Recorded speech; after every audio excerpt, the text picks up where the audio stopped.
what's the number one piece of advice that you have for them? Oh, give it all away. It's awesome. You want the American dream.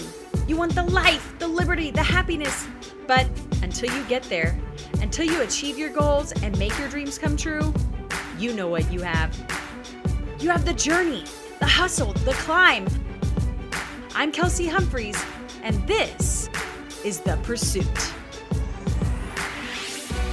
where I interview the best of the best in person on their home turf about how they got started, how they got to where they are today, and what you can learn from them about success. Prepare to be inspired, equipped, motivated, encouraged, and have a lot of fun. 5, 4. Kelsey, are you ready? I'm ready. Thank you for joining me for another episode of The Pursuit. This one was a treat because a guest actually came to me. Bob Goff was here in Oklahoma City doing a speaking gig, and so I was able to talk to him in the green room, which was actually underneath the stage at the theater. It was kind of like a roller coaster ride to interview him because he has so many ideas, and I really never knew like where we were headed, and trying to get him back on task to answer a question, which, I mean, he says himself that he has trouble focusing. So we only had 30 minutes, so I didn't have time to do a giveaway. And also, all the proceeds to his book, Love Does, go to Restore International. So instead of doing a giveaway this week, I just want to encourage you that if you enjoy this interview, to go buy the book. He is just so gracious and so warm and so funny. I hope you enjoy this interview as much as I did with the amazing Bob Goff. Bob Goff is the New York Times bestselling author of Love Does, as well as an attorney who founded Restore International, a nonprofit human rights organization operating in Uganda, India, and Somalia. Restore has worked with Uganda's judiciary in bringing over 200 cases to trial and founded Restore Leadership Academy in northern Uganda, which educates over 300 students with a focus on character and leadership development. Because of Bob's vision and the work with Restore International, he serves as the honorary consul for the Republic of Uganda to the United States. Wow, Bob, I'm so excited to be here. Thank you so much. Thanks for having me. We are here backstage at an event. He's going to be speaking later, and he was able to fit us in this afternoon, so that's where this glam lighting, that's what we're doing down here. So Bob, I know people are just psyched to get to hear the answers to some of these questions. In fact, we have some of your fans who wrote in some questions. Oh my God. Yeah, it's going to be awesome. But first, I kind of like to start at the beginning. So I want to know how such a fun-loving, boisterous, adventurous person ended up as a construction lawyer. Yeah, isn't that crazy? Yeah, actually I wanted to, there's this terrific outfit called Young Life. I don't know if you've heard of them, but I love high school kids, and I wanted to be on staff with Young Life, so you have to raise your support and all that. And I did, and I said, so can I go to work for you guys? And they said no. I'm like, but it won't cost you anything. They're like, I know, forget it. So I went to law school, and I don't know, I just wanted to know how to do something. You know, in a guitar store, they put a big circle and a slash through Stairway to Heaven, you know, no playing that. And I just wanted to be the guy that knew how to do more than just one little riff on Stairway to Heaven. So what I did is I just decided I'm just going to pick the law and then pick something within the law that wasn't really contentious, because I'm just not a really argumentative guy. And so construction, it's like dirt and 2x4s. You know, roll the dice, move your mice, nobody gets hurt. So I did that for 30 years. Isn't that crazy? Yes, which we're going to get to that. Yeah, nuts. But let's go back to getting into law school. I love this story. So share that with everyone and share how you had the perseverance for this. Yeah, well, I was just a knucklehead and nothing's changed. But I had a really lousy GPA out of college, and then I matched that with a really lousy LSAT score. That's like to really wow everybody about what a smart guy you are. And so I sent all these applications out to law schools, and they all said, forget it, right? So this one school I hadn't heard from. And so I went to the dean probably 7 days before school started, and I said, you know, I haven't heard, yes or no, but you have the power. You could just say the words, go get your books, and I'd be in. I mean, you're the dean. And he asked me about my LSAT and my grade point average, and I told him, and he's kind of snickering, he's like walking me to the door. And right when he said goodbye and he turned around, there's a chair. So I just sat outside his door. And when he went to go to the bathroom or something 30 minutes later, I was there and I said, just tell me to get my books. Right? And so he came back 30 minutes later. I'm still there. And I said, tell me to get my books. Well, that was like 7 days ago, 6 days ago, right? 8 in the morning. I'm at the chair. And when he showed up for work, I'm like, tell me to get my books. And I missed most of the 60s. This is like a sit-in. So I just like day after day after day. And then finally the day law school is going to begin. And all the smart kids got there. And I kind of hated their guts because they got in. I was still sitting in the chair. I just knew this was it. Nothing. Day 2 of law school. Tell me to get my books. Day 3. I wasn't even in law school and I'm behind. And I think it must have been the 4th day or so. I heard the footfall. He was going, and I had a schedule nailed. I'm like, it's a little early for the bathroom, but you've had a lot of water. And he stops. I turn up. I'm going to say, tell me to get my books. And he said, go get your books. So what if we just think of that idea that we get a bunch of inexplicable no's, right? Things that I wanted to do, I got shut down on. And I wanted to work, help Young Life out later. I thought, and they spend all this money on lawyers because people donate skyscrapers in small countries to them. And they spend all this money on lawyers. So I said, well, we'll just do it for nothing. Right? I got all these smart guys working for me. And they said no again. I'm like, all work for nothing. But one of the things I realized, I hadn't put this law firm out of business, so every time something happy happened, I bought 100 acres around this camp they have around in Canada, and I did that for the next 23 years. I own it all now. I could turn their water off. It's awesome. So would you say you're just a super patient person? I mean, how do you... Well, I don't know, not patient. That would, if you ask Sweet Maria, that wouldn't be it. That's his wife. Yes, Sweet Maria, she's awesome. 29 years, 1 month, 15 days. But who's counting, right? Congratulations. And the, I don't know, but maybe spontaneous, right? Like I quit something every Thursday. I give it the boot. And so in May, I sold our cars. She came home. Wait. She's like, where's my car? Now, Bob, you're getting ahead of me. Yeah, I know. But one of the things that, the reason that sprung to mind is that, like I drive, like now I've got 1,000 Avis cars, none of them have Cheetos in the carpet. Wow. And so I asked her, like, what kind of a car should I get? Want me to try and do it out? She said, get a Ford Focus. So I think the defining characteristic. Don't tell my husband that line. Just not Focus. Just, I think a lot of people spend a bunch of time trying to find balance in their life. Or maybe so much time trying to find balance they tip over. I'm not trying to find balance in my life, right? I'm trying to find purpose, right? Big difference. One, you can have somebody like really balanced but not purposeful. So I'm just like, somebody's going to say no, and I'm like, oh, if that's going to get in the way of my purpose, and it isn't this big cosmic purpose, it's just like, love people. That's it. That's the big purpose right there. So what's going to help me get to my purpose? And balance isn't going to do it. And cars, have a car, don't have a car, it doesn't matter. But I want to change. So I'm constantly want to be, there's this idea, faith's a big deal for me, and like this idea of being a new creation. And if you say you're a new creation and everything's the same, like that's just delusion. So that I actually want to just change things constantly. Okay, so this is an example. I think you said that you bought an acre for 23 years. So now we have most of it. Doing that, I think, shows kind of the gap between, the beginning and where you are today, getting there. And one question I have is, for example, I call them like celebrity gaps, because if somebody looks you up, it says that you went to law school and then in 2003, you started Restore International.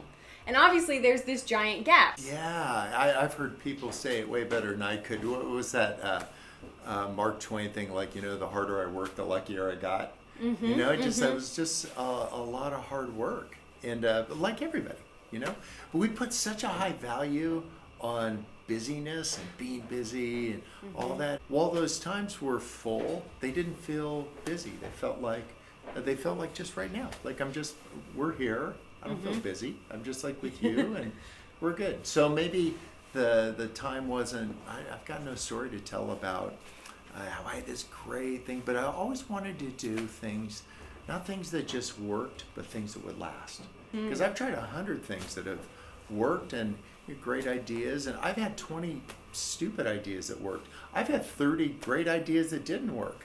I'm not measuring like who I am and what I'm about by whether it works or not. I'm just going to go, does it last or not? And so things like this, where it turns out, like, I thought I wanted to be a staff guy. I would have sucked at being a staff guy, but I'm an awesome neighbor. I'm a great neighbor. Who would have thunk it? I'm like a terrific neighbor. I got these guys surrounded. To Young Life. Yeah, totally. And I'm a terrific neighbor to my neighbors, because I really believe that love your neighbor isn't a metaphor for something else. Just love your neighbor. And you can actually be a really good advocate, a lawyer, and all that. And you don't have to be a jerk. Just be a nice guy. Because people who are mean to me, it makes me work harder to make sure they lose. I wouldn't want honey to melt in my mouth. I'm like, but we can still speak truth. I mean, I tried death penalty cases against witch doctors overseas. So it isn't this like, whatever, have a cake pop.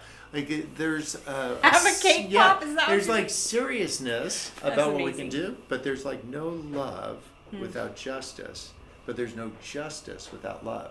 And a lot of times people get half the equation, but we miss the whole thing. Right. And that's what I'm still working on.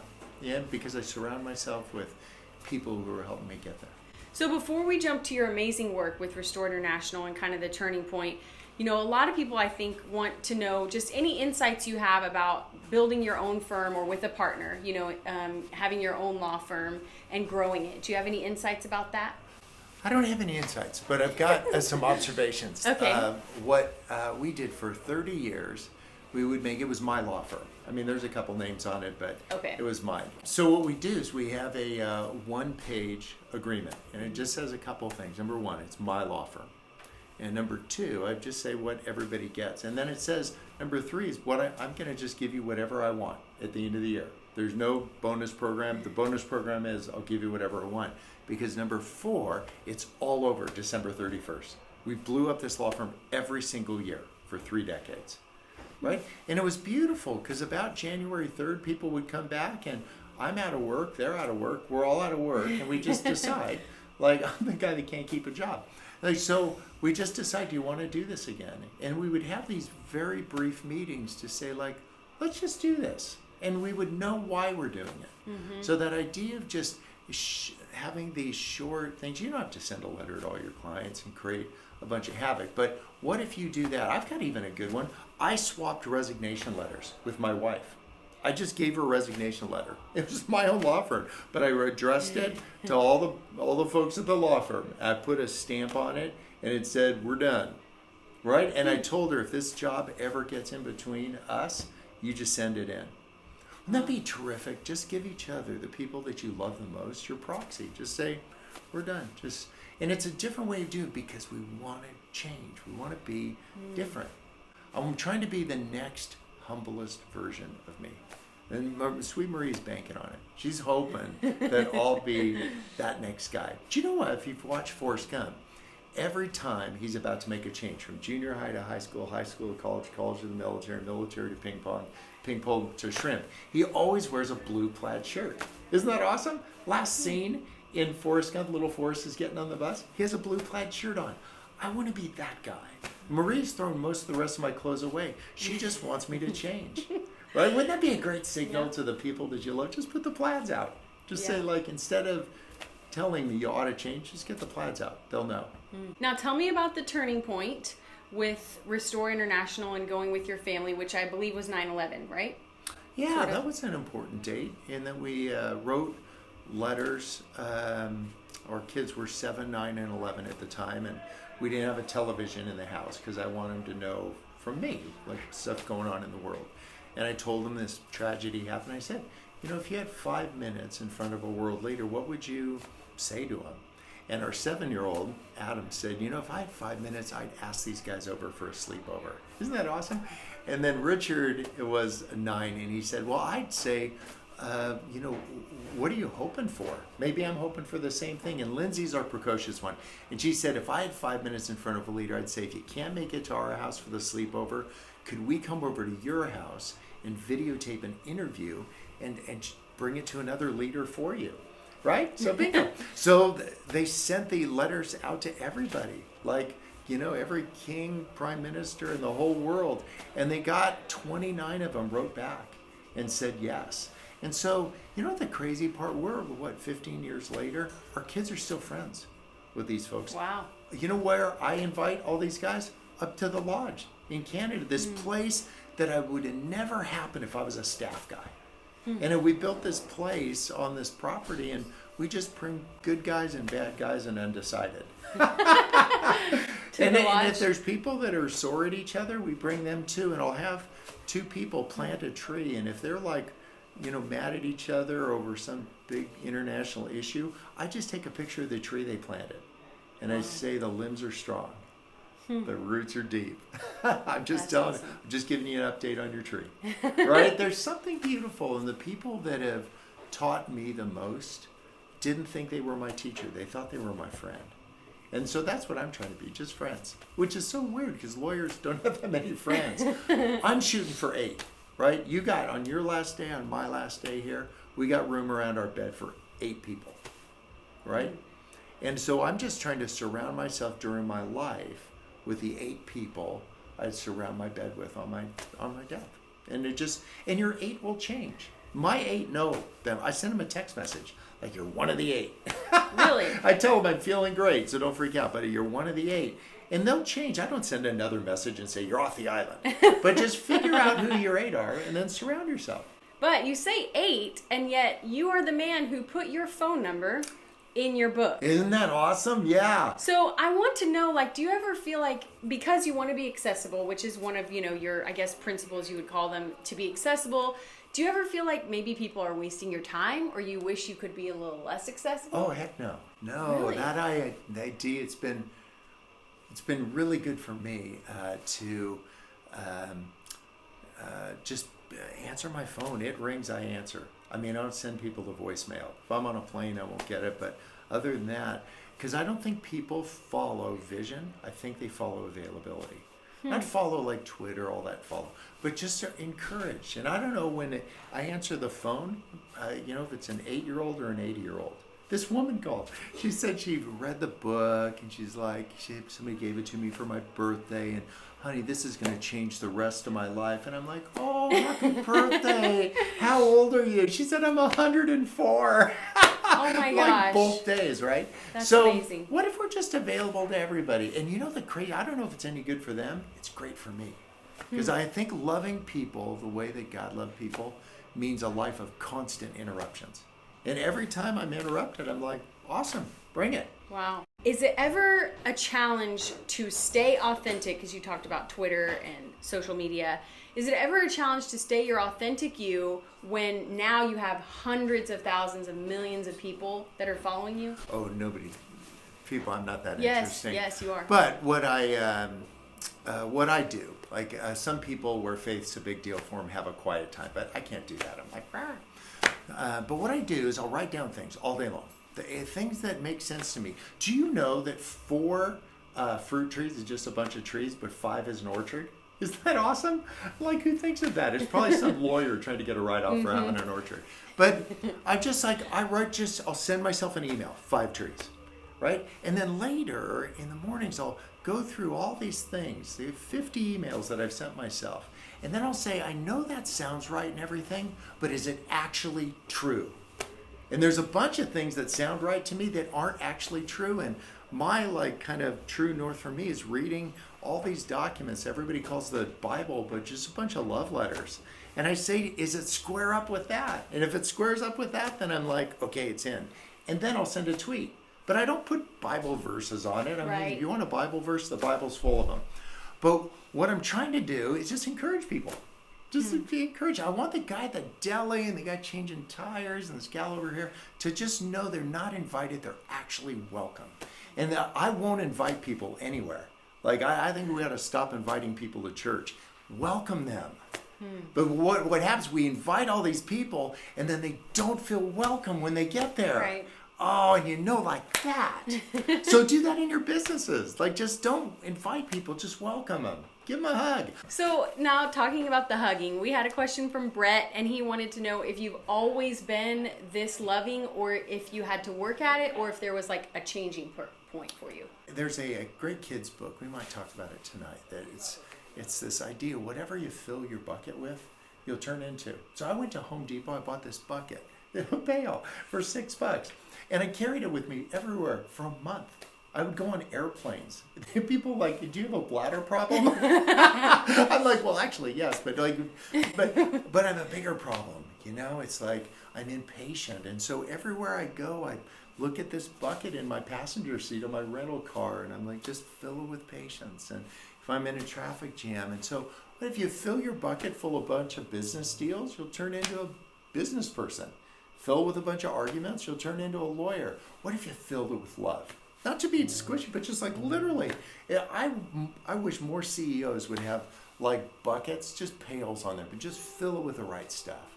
Oh, you guys, it would just be different the way that we do what we do. And people would see this bucket and they'd start filling it with beautiful things too. And so that's who I want to be. I want to be that guy. It's so weird to be in a green room kind of thing, because I don't go to green rooms, because Jesus, could you imagine him? I ain't Jesus, but I'd rather be washing somebody's car. Not for them, for me, because it just reminds me that's the guy you want to be. Who are you turning into? And a lot of us are like driving with our, a one eye at the rear view mirror. We're so busy looking at who we used to be, right? You know what? Every time I see this rear view mirror in this rental car I've got now, I think that's for combing your hair. Right? Every time I'm tempted to look back at who I used to be, like, that guy's on the bus. Who are you turning into? And you know what? I'm trying to become love. I'm like, if somebody asks me, how do you do that? I'm like, I don't know, man. I'm still becoming it. But I know among the things I'm trying to do is get more available. Okay, now a couple more questions, because I can hear like the auditorium is filling with music up there. We're running out of time. Yeah. I'm kind of digging that. Okay, so a couple things. Your first book that came out hit the New York Times bestsellers list, traditionally published, which is something that a lot of your fans are aspiring writers. So for your fans, Bob. Don't say fans, friends. For your friends, what advice do you have about writing your first book, or hitting the list, or getting a publishing deal, any of that kind of stuff? No, for me, it was just tell stories that are super simple, and then just be available. I don't think I would be very good at the marketing side of things. But the friend side of things, I'm in. I want to fill my bucket with that. And lastly, someone who wants to change the world, they want to make the world a better place with their nonprofit, or with their book, or with their business. What's the number one piece of advice that you have for them? Oh, give it all away. Yeah. It's awesome. I don't know how many of these books they've sold, but quite a few apparently. And so we built a school in Uganda, right? Finished that. People kept buying this book. I started a school in Mogadishu, Somalia. I was just there last week. It's crazy. They won't teach these little girls how to read or write because they're girls. And like, nothing scares terrorists more than girls with books. So we have a safe house in school. We've got one in northern Iraq and Nepal, and we're starting the next one in Mongolia, in the Gobi Desert. How cool is that? There's no schools out there. They live in yurts, right? I'm going to start a football team and have a banner that says undefeated. You mentioned the quitting, so I want to add another question, because someone wrote in about quitting something every week means, first of all, you have 52 commitments of sorts. So that's a lot. And then 2, how do you choose which one to let go? How do you know it's time to put something away? Yeah, well, I'll tell you what you don't do is you don't have a suggestion box. Your spouse can't suggest for you what you want to quit. This is your Good deal. tip. Right, so like I get on, it's easy to say yes to stuff because if you're nice, you like saying yes. And so one of the things I quit 2 years ago was making appointments. Like, I just don't make appointments. I just don't. Because I would open up this wall of appointments, and I just wasn't feeling it. And so now when people call up and say, like, can we meet? I'm like, okay, how about now? And if they say, no, I got to do it next Thursday at 2, I'm like, awesome. Just call me next Thursday at 2. And then if I'm already meeting with somebody, you can just come join us. And they'll know if it's like going to be wonky. One of the other things I quit, my office. I gave notice. The landlord's like, was the air conditioning not working? I'm like, no, I just quit stuff on Thursdays. And so I bought an old lobster boat from Maine. Really, it doesn't even have to have propellers. I don't want to go anywhere. And we got a little dock behind the house, and I go out on the lobster boat now. Wow. Because people knew like where I worked, and so I couldn't get anything done because everybody would just show up. So now what I do on the lobster boat, if I want to meet people, I put the flag out the back. That means like, let's go hang out. I just took the difficult part away because we spend so much time figuring out why and backfill and all that. Just do this. Instead of picking your like career and backfilling your life behind that, what if you pick your life and backfill your career? Wow. Like with whatever's left over. If you needed dialysis on Tuesdays, you just go get it. You wouldn't have the stuff. And I think we need that kind of a change of heart. Just become like, what do you want to fill your bucket with? Right? Wow. Stuff that lasts. Here are my key takeaways on achieving success from New York Times bestselling author Bob Goff. Number 1, know your purpose. For him, it all comes down to his purpose, which he can sum up in 2 words. Can you sum up your purpose in 2 words? And it's so much easier to make decisions when you have that purpose at the front of your mind. For example, quitting things. He quits something every Thursday. He quits anything that doesn't line up with his purpose anymore. So knowing your purpose will give you direction. Number 2, another reason he quits things once a week is because he loves to cultivate change. He wants to be changing all the time because he wants to grow as a person. And for his company, they decided that the company would only last for 1 year, every year, for 30 years. This gave them the opportunity to have the discussion on January 1st every year if they wanted to keep going and to talk about why they were doing what they were doing as a company. Number 3, focus on relationships. This is a man who listed his private cell phone number at the end of his best-selling book. And not only does he want to be accessible to anyone who calls him, never letting a call go to voicemail, he will also take a meeting right when someone calls. If they're available, he'll meet with them right then if he's available. So he's accessible to anyone and everyone because he believes people follow availability. But not only that, he also focuses on his close friends and family, the closest of which is his wife, and he makes sure that no matter how many times he speaks in a week, sometimes speaking 6 times in a week, that those speaking engagements are during the day so that he can be home for dinner with his wife. And lastly, focus on your legacy. He said that he wasn't focused on building something that worked, it wasn't about success, it was about building something that lasts. The best piece of advice that I think he gave is that we often pick a career and then backfill our lives around it. And he said, instead, what if we picked our lives and backfilled in everything else? We didn't have time for a game, but instead I give you the Bob Goff guffaw.